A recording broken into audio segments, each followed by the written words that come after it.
that there are many different paths, and everyone has their individual path or struggles that they must go through. But as you continue to walk the path, notice, just for a moment, notice this concept of not creating judgment or fear in your heart, because that's why we're in this predicament, this world predicament of what on earth are we going to do with all this trash, radiation, and bigotry, hatred, negativity. Well, the powers that be are here for a reason. Ram Dass talks about Hitler or Trump being a necessary catalyst, or perhaps a moment in consciousness to be aware. So I think that it's important to understand or conceptualize this darkness.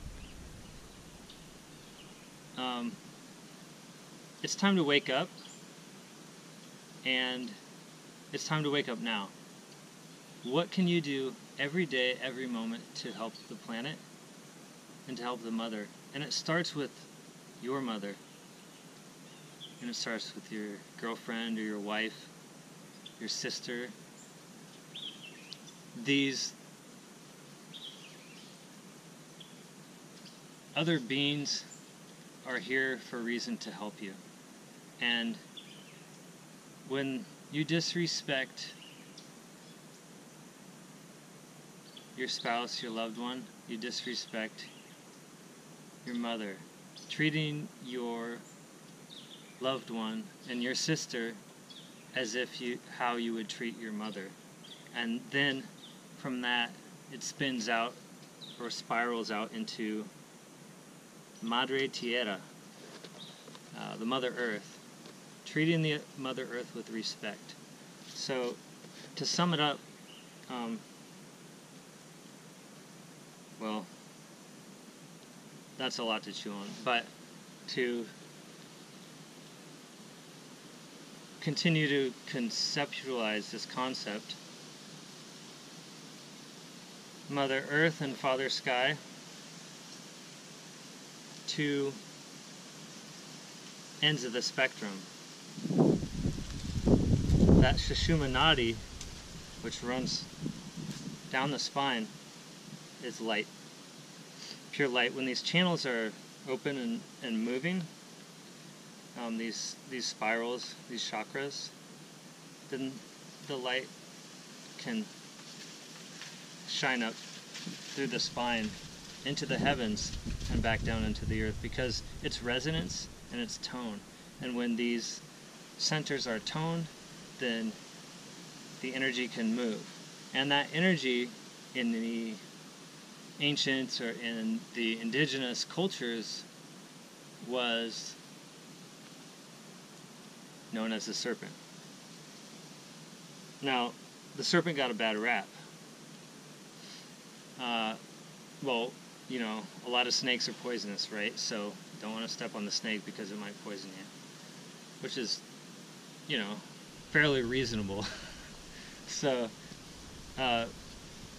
these serpents were and are still a cyclical marker for death and rebirth. And it represents a shedding of the skin and perhaps letting go. And these, or the powers, the patriarch, the masculine forces, which created war in the hearts of men, were scared. They had fear in their hearts.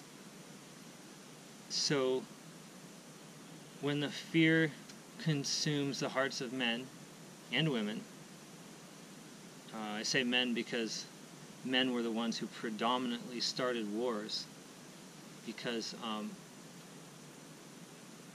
who knows, could be a lot of reasons, but fear and fear around masculinity and what makes a man. And we've all experienced this as men in our lives, and women seen this. The atrocities and the war in the hearts, this duality of not understanding. So what we don't understand, we fear, and what we fear, we want to kill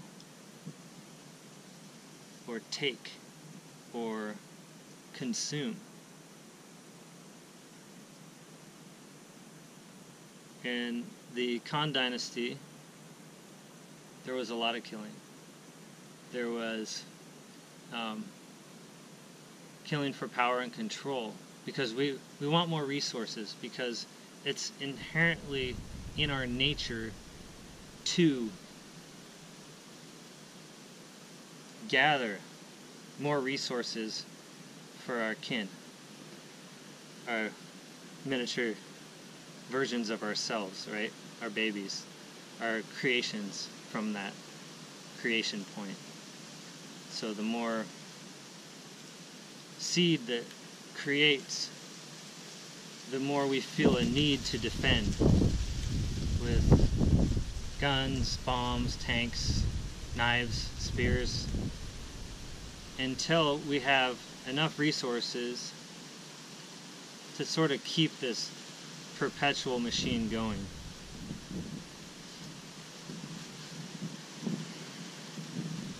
So if the energy that we have for creation was used for good rather than evil, if you had to, conceptualize the two or the difference, or used for the greater good, for the collective consciousness.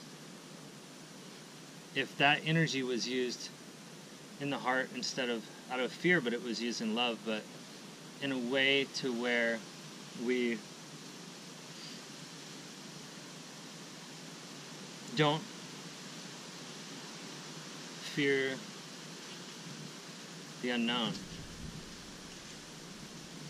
and we die in every moment to our ego, what we think we need to do to survive. And so back to that New Age concept of ascension, right? Down at the base of the spine you have that survival mode, which is where most of these leaders, Deepak Chopra, he talks about that with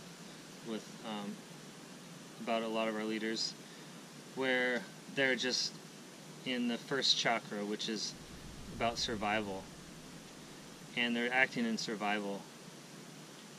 And if we knew that there was a way to cooperate collectively on this planet now for the greater good of all humanity and of all the Earth's inhabitants, the rocks, the trees, the plants, the ants, all of these beings.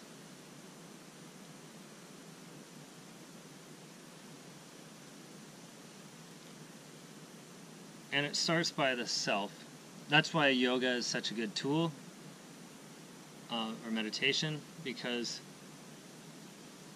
they talk about pratyahara. And pratyahara means sense withdrawal. And so, you all know the senses. I'm not going to tell you. These senses are oftentimes a point of need. which fuels greed, sexuality, overeating, negative thought process. There's so many, but using that serpent of light at the base of the spine that's dormant, activating that through practices like Kundalini yoga, meditation, dance, painting pictures, artwork, beautiful artwork. Jose Arguelles, New Age Mayanist, who died in 2012, he talked about time as art, and I didn't understand that when I was younger, what it meant, time as art. What does that mean? Well, in the essence of now, time is art. When you slow down the clock, you're present. And when you're present, your creation, your light shines. So these practices of timelessness can be used to awaken that light, that serpent, that Kundalini energy that lies at the base of the spine, and it can create a much richer, fuller life for all of humanity in a pure, more true way.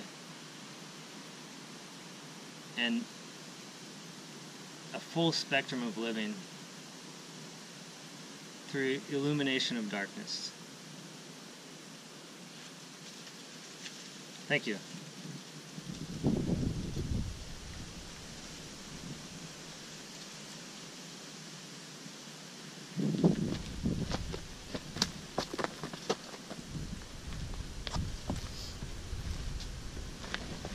And